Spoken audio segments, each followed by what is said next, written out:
അസ്സലാമലൈക്കും. ഹാമിയ, നമുക്ക് ഈ സുഹൃത്തിനോട് സഹതാപമുള്ളൂ. കാരണം എന്താ വെച്ചാൽ ഈ സുഹൃത്ത് എസ്കദപ്പേറിനാണെന്ന് എനിക്കറിയില്ല. ഈ സുഹൃത്തിന്റെ എസ്കദപ്പേറെ പറ്റി മനസ്സിലാക്കിയിട്ടില്ല എന്ന് എനിക്ക് പറയാനുള്ളൂ. കാരണം എന്താ വെച്ചാല് നമ്മൾ ഇപ്പോഴൊക്കെ ഒന്നല്ല തിരിഞ്ഞു നോക്കണ്ട, ഒരു 2004 തെരഞ്ഞെടുപ്പിലേക്ക് ഒന്ന് തിരിഞ്ഞു നോക്കാം. 2004 തെരഞ്ഞെടുപ്പ് മലപ്പുറത്ത് അപ്രതീക്ഷിതമായിരിക്കുന്ന വിജയം ഇടതുപക്ഷത്തിനുണ്ടായ സമയത്ത് ആ വിജയത്തിന് ആഘോഷിച്ചപ്പോഴേ ഇവിടുത്തെ എസ്എഫ്കാർ കാട്ടിക്കൂട്ടിയത് എന്തൊക്കെയാണെന്ന് നാട്ടുകാർക്ക് മുഴുവൻ അറിയാം.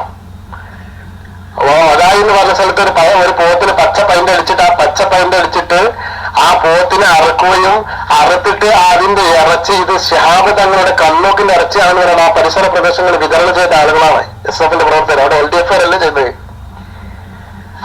എസ്എഫിന്റെ പ്രവർത്തകരാണ് ചെയ്തത്. അതുപോലെ തന്നെ അവിടെ നിന്നാണ് ഈ കോലത്തിന്റെ പരിപാടികൾ ആദ്യമായിട്ടുണ്ടാകുന്നത്. തെരഞ്ഞെടുപ്പുകളിൽ കോലം കത്തിക്കുന്ന പരിപാടി ആദ്യമായിട്ട് കേരളത്തിൽ ഉടലെടുക്കുന്ന 2004 തെരഞ്ഞെടുപ്പാണ്.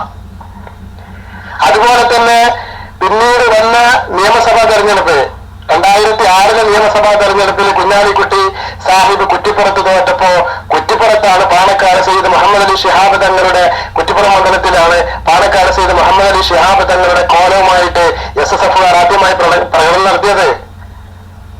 അതറിയാനൊക്കെ ഇന്നപ്പോ പഠിച്ചോ? കുറെ ഏഴ് ഭാഗത്ത് വെച്ചാല് വളാഞ്ചേരി വൈനത്തൂർ റോട്ടില് ഒരു പ്രദേശത്ത് നമ്മുടെ മരണപ്പെട്ടു പോയ അസ്ലമിനെ അറിയില്ല, അവന്റെ നാട്ടില് ഇങ്ങനെ കോലവുമായിട്ട് വന്ന സമയത്ത് SSFകാർ കോലവുമായിട്ട് വന്ന് അത് കത്തിക്കാൻ വേണ്ടി നിന്ന സമയത്ത് SSFകാരോട് അസ്ലം വന്നിട്ട് പറഞ്ഞു, ഇത് കത്തിച്ചിട്ടുണ്ടെങ്കിൽ അവന്റെ കൈയും കാലും വെട്ടുമെന്നോ എന്നൊക്കെ പറഞ്ഞു. അങ്ങനെ പോലീസ് വന്നു. അവസാനം അവരെ കത്തിക്കാൻ അയച്ചില്ല.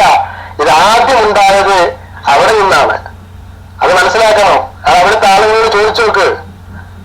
അവിടുത്തെ അന്ന് കുറ്റിപ്പുറം മണ്ഡലത്തിൽ എന്തൊക്കെയാണ് അനുഭവിച്ചത് എന്ന് പറഞ്ഞു തരും. അന്ന് അവിടുത്തെ മാർക്സിസ്റ്റ് പാർട്ടിക്കാരനൊക്കെ ചെയ്തത്.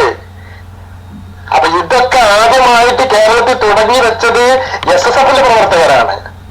അത് 2004 തെരഞ്ഞെടുപ്പിലാണ് ആദ്യമായിട്ട് ഇവര് തുടങ്ങുന്നത്. ഇത് 2006 തെരഞ്ഞെടുപ്പിൽ മുസ്ലിം ലീഗ് തോറ്റപ്പോൾ നിങ്ങളാണ് ഇത് ആദ്യമായിട്ട് ആഘോഷിച്ചത്. അതെന്താ നിങ്ങൾ മനസ്സിലാക്കാൻ? അത് ഈ തെരഞ്ഞെടുപ്പുകൾ മുസ്ലിം ലീഗ് തോൽക്കലും ജയിക്കലും തെരഞ്ഞെടുപ്പുകൾ 2004 മുമ്പ്, 2009 മുമ്പ്, 2004 മുമ്പ് മുസ്ലിം ലീഗ് തോൽക്കാറുണ്ട്, ജയിക്കാറുണ്ട്. അന്നൊന്നും പണ്ഡിതന്മാരുടെ നിങ്ങൾ പറയപ്പെടുന്ന ഈ പണ്ഡിതന്മാരുടെ കോലം കെട്ടുകയോ കോലം പിടിക്കുകയോ ചെയ്തിട്ടില്ല. പക്ഷെ ഇത് ആദ്യമായിട്ട് കാണിച്ചു കൊടുത്തത് 2004 തെരഞ്ഞെടുപ്പിൽ, 2004 ആഹ്ലാദ പ്രകടനത്തിലാണ്, 2004 തെരഞ്ഞെടുപ്പിനോടനുബന്ധിച്ചാണ്. അതിനുശേഷം 2006 തെരഞ്ഞെടുപ്പിലുമാണ് ഇത് നിങ്ങളെ ആദ്യമായിട്ട് കേരള ജനതയ്ക്ക് കോലം കത്തിക്കുന്ന പരിപാടിയും കോലം ഉണ്ടാക്കുന്ന പരിപാടിയും കാണിച്ചു കൊടുത്തത്. അത് ഇവിടുത്തെ LDF അല്ല, ഇവിടുത്തെ മാർക്സിസ്റ്റ് പാർട്ടിക്കാരല്ല അത് കാണിച്ചു കൊടുത്തത്. അത് കാണിച്ചു കൊടുത്തത് താടിയും തലപ്പാവും വെച്ച കുറച്ച് ആൾക്കാരായിരുന്നു. മുസ്ലിം ലീഗ് തോറ്റ മണ്ഡലങ്ങളിലായിരുന്നു അത് കണ്ടത്. അപ്പൊ സഹോദരങ്ങളെ, ഇത് കാണിച്ചു കൊടുത്ത നിങ്ങളാണ്. ഇന്നിപ്പോ അതിനെ വിമർശിക്കുന്ന നിങ്ങൾ തന്നെയാണ് ആദ്യമായി കാണിച്ചു കൊടുത്തത്. മുമ്പ് ആദ്യമായിട്ട് കേരളത്തിൽ ഫോൺ ചോർത്തിയത് കാന്തപുരം ഏപ്ല പൂക്കർ മുസ്ലിയാർക്ക് സമദാനി സാഹിബ് അതുമായി കേരളത്തിൽ സമദാനി സാഹിബ് കാന്തപുരം ഏപ്ല പൂക്കർ മുസ്ലിയാലേക്ക് വിളിച്ച ഫോണാണ് ആദ്യമായിട്ട് ചോർത്തിയിട്ട് ആളുകൾക്ക് പ്രചരിപ്പിച്ചത്, രഹസ്യമായ സംഭാഷണം.